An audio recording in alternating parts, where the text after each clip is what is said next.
Siap-siap ya, karena hari ini kita bakal ngebongkar sebuah perubahan yang cukup besar di dunia pendidikan Indonesia. Yuk, kita kupas tuntas bareng-bareng soal tes kemampuan akademik atau TKA. Oke, kita langsung to the point aja ya. Nah, buat kalian para siswa, atau mungkin para orang tua yang lagi penasaran, dan juga bapak ibu guru, ini beneran info yang penting banget. Jadi, yuk kita simak bareng-bareng. Pertama-tama, TK itu singkatan dari apa sih? Dan apa sebenarnya tes ini? Biar nggak simpang siur, kita luruskan dulu definisinya. Gampangnya gini, ada 3 kata kunci di sini. Pertama, ini tes nasional terstandar, artinya berlaku sama buat semua. Kedua, ini tes berbasis komputer. Dan ketiga, tujuannya buat mengukur capaian akademik. Jadi semua siswa di seluruh Indonesia bakal diukur pakai alat ukur dan cara yang sama persis. Nah ini juga penting banget nih, biar nggak salah paham. TKA itu bukan penentu kelulusan ya. Kelulusan kalian tetap di tangan sekolah, lewat ujian sekolah dan nilai rapor. Jadi jangan sampai keliru. Anggap aja TKA ini semacam potret kemampuan kalian secara nasional, bukan hakim penentu lulus atau enggak. Oke, kita udah tahu TKA itu apa dan bukan apa. Sekarang pertanyaannya, kenapa sih perlu ada tes kayak gini? Apa tujuannya? Tujuan utamanya singkatnya adalah keadilan.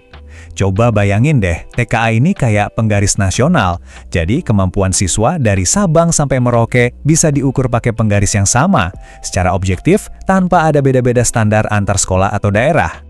Terus nilai dari tes ini buat apa? Nah, ini dia dampaknya di kehidupan nyata. Skor TKA bakal jadi salah satu bahan pertimbangan buat seleksi masuk SMP atau SMA.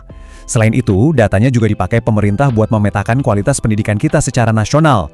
Wah, dampaknya besar banget kan? Sekarang kita masuk ke pertanyaan yang paling sering ditanyain. Anak saya atau saya sendiri perlu ikut tes ini nggak ya? Tenang, kita bedah satu persatu siapa aja yang wajib ikut TKA. Oke, yang pertama untuk adik-adik di SD.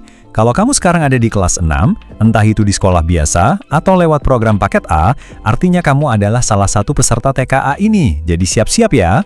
Sama juga nih buat yang di jenjang SMP. Semua siswa kelas 9, baik dari sekolah formal maupun yang ikut program paket B, kalian juga bakal ikut tes ini. Anggap aja ini salah satu bekal buat melangkah ke jenjang SMA atau SMK. Dan yang patut diacungi jempol, TKA ini dirancang inklusif loh. Ada aturan khusus buat teman-teman kita yang berkebutuhan khusus. Ini untuk memastikan mereka semua dapat kesempatan yang adil buat nunjukin kemampuannya. Oke, kita udah tahu siapa aja yang ikut. Sekarang saatnya kita ngintip lebih dalam. Pelajarannya apa aja sih? Terus teknisnya di hari H nanti bakal kayak gimana? Nah, ini dia nih, jeroannya, mata pelajarannya. Coba deh kita lihat bareng-bareng. Untuk level SD dan SMP, fokusnya di bahasa Indonesia sama matematika. Soalnya campuran, ada dari pusat, ada dari daerah. Tapi, nah, coba geser ke bagian SMA SMK. Beda kan? Ada tambahan bahasa Inggris plus 2 mapel pilihan, dan yang paling penting, semua soalnya tuh langsung dari pusat. Ini nunjukin kalau di level yang lebih tinggi, standarisasinya dibikin makin ketat. Soal teknisnya, nanti ada 2 pilihan mode pelaksanaan. Ada mode daring penuh, yang artinya setiap komputer harus nyambung internet terus-terusan. Satu lagi, mode semi-daring, di mana yang penting cuma server utamanya aja yang nyambung internet buat sinkronisasi data. Pilihan ini bagus banget, jadi fleksibel buat sekolah-sekolah dengan kondisi internet yang beda-beda. Dan ini bagian yang paling solutif. Gimana kalau sekolahnya nggak punya komputer atau internet yang cukup? Tenang, siswa dari sekolah tersebut bisa numpang ujian di sekolah lain yang fasilitasnya lebih siap. Tujuannya cuma satu, memastikan nggak ada siswa yang nggak bisa ikut tes cuma karena masalah teknis. Nah, ini dia bagian yang paling praktis dan nggak boleh kelewat sama sekali. Siapin kalender kalian, kita tandain tanggal-tanggal krusialnya, dan kita lihat apa aja yang harus kalian siapin dari sekarang. Buat adik-adik SD dan teman-teman SMP, tolong perhatikan baik-baik ya. Rangkaian TKA 2026 itu dimulai dari pendaftaran di bulan Januari sampai Februari. Jangan sampai kelewat. Nanti ada simulasinya juga buat latihan. Terus, tes utamanya di bulan April dan hasilnya diumumin di bulan Mei. Tapi tunggu dulu. Buat yang SMA dan SMK, ada info super penting nih.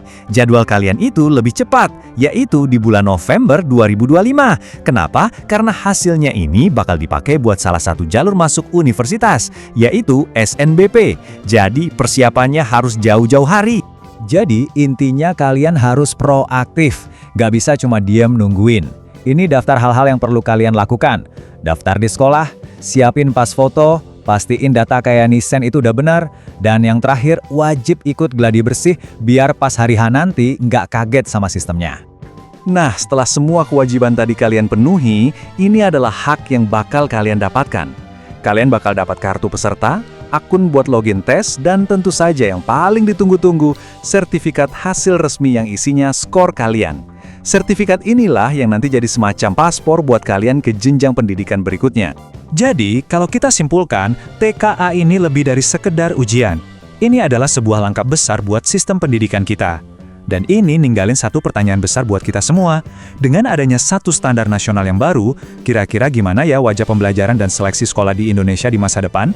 Nah, ini jadi bahan renungan kita bersama. Terima kasih sudah menyimak.